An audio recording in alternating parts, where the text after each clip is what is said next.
Alright, here we are. I know I've been away for too long, almost 2 years, and I've been here and there just, you know, doing different things. But I'm here, that's important, and I have a tutorial for you. So this is just gonna be another weapon tutorial.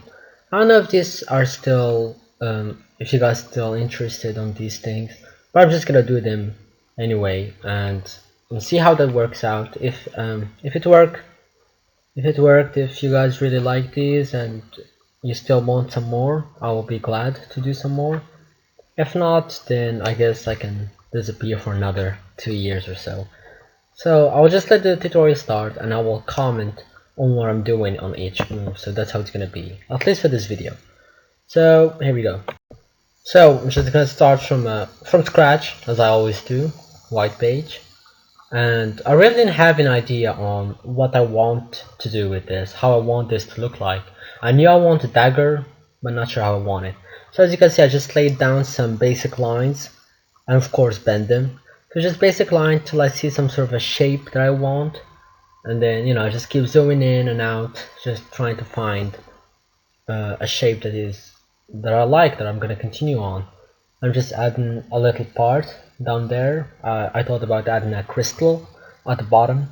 So here I have a circle with some weird shape on it, why not? And yeah, and I move on to detailing the handle. Of course, you're gonna just leave it like that. You gotta add more things. So once again, I'm just going random as you see, just copying and pasting all these lines. Totally random. Really, until now I still don't have anything in mind, but I'm just doing it anyways. That's how it works. And as you can see, very random.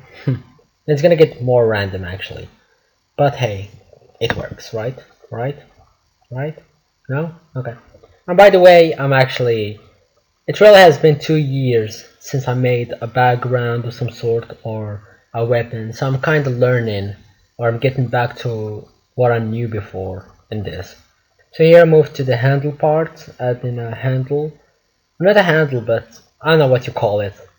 But now I move to the blade, which is, I kinda had, by this time, I had a little idea that I want, as you can see, that very long curve at the top of it, so that's the only idea I had.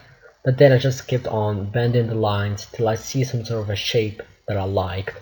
And as you can see, kinda all my blades kinda look kinda old or cracked up. There's no straight blade. I don't trust straight blade. There always gotta be some sort of a bend or a crack or something, and that's what I have here. And I'm kind of bending it, kind of see, I want to see what really fits, what works, what doesn't. And of course you want to keep in mind that you want to keep the weapon kind of balanced, so the size between the handle and the blade should kind of have this ratio that you only develop by practicing. The more weapons you make, the more the weapon feels right, whether it's balanced, whether it's something you can hold or not. And of course I'm moving on to customizing the blade, and the only idea I have for that is just to add some circles. I mean, it works. And I thought about adding a little shape on the middle, as you can see there. Just a random shape right there in the middle, because why not?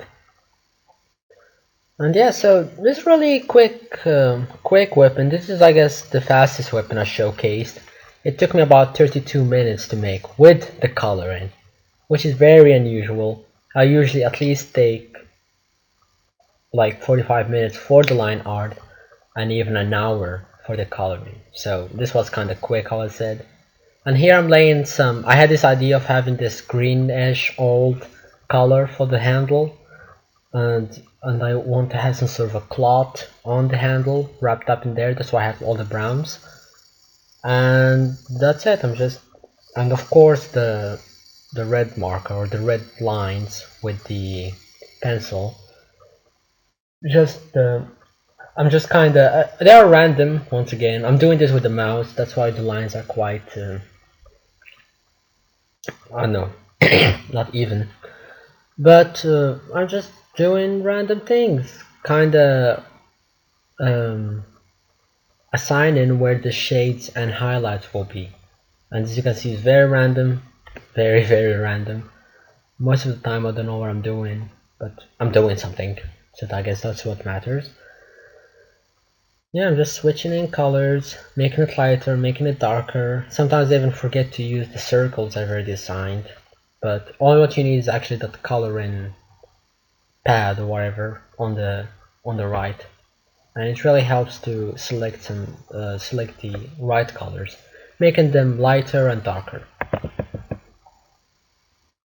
So I'm just coloring, kind of assuming that light is coming from the right side, apparently.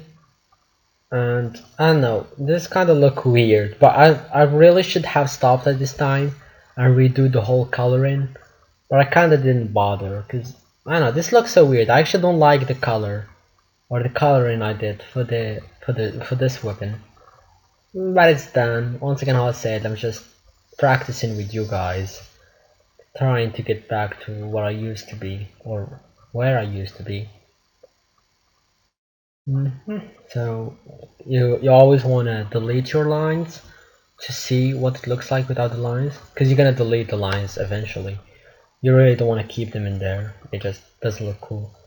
So you just like can control A them and go to the lines color and choose the blank color, and that will delete them all for you. So that's a really useful thing. I'm glad I still remember that.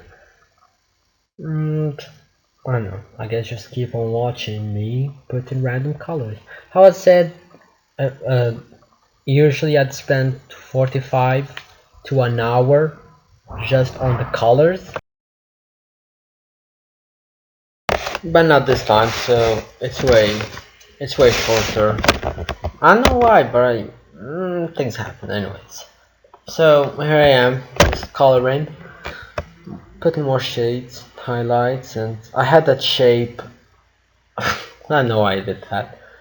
Once again, I went very random. I guess this just to show you that you really don't have to go very specific. There isn't a rule that you have to follow. There isn't. I don't know. You just go on random. You just go on having fun, and it turns out to be something. And here I'm deciding a color for the blade. I went for the grayish slash blue color, and I'm putting the shines on the edge of the blade, and that's with the linear gradient. And yeah, and rather than keeping it just simple, I'm adding these little lines that are gonna be slightly lighter, and that's gonna add a little bit of more sense of detail. Not really details, but it's gonna seem like you did try to put on some more details. It just there's one thing that you don't want to do blank, or not, you don't want to do a solid color. So, you don't want to have something that is solid all the way in. You want to put some sense of detail, and I put some sense of a depth onto the blade, as you see up in the circles up there. And here I'm coloring the crystal, kind of random once again. Really, I would have colored a bowl in a different way, but just going on random, and it's done before you knew it. And I'm putting a little glow effect on it. I think that makes it look a bit cooler.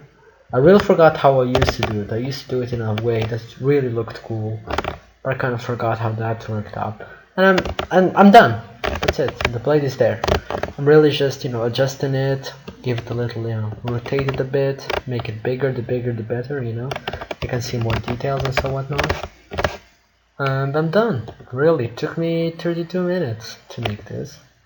I'm still wiggling around there with the glow effect. It's really not requisite. And here it is. It's done. It's so easy once again. I just put on another background, just a white background, just to show some sort of a contrast. And that's it. So, well, to be honest, I really didn't like this. I like this design a lot, especially the coloring actually. But it's there, okay? So, anyways, I'm gonna end the video here. It's already long, about 9 minutes. So I'm just gonna end it here. Thank you for watching. If you want some more of these, let me know. Next time, I have a really special weapon in mind I want to make. So, stay up for that, okay? Just keep on contact. I'll surely see you next time, and thank you once again. Take care.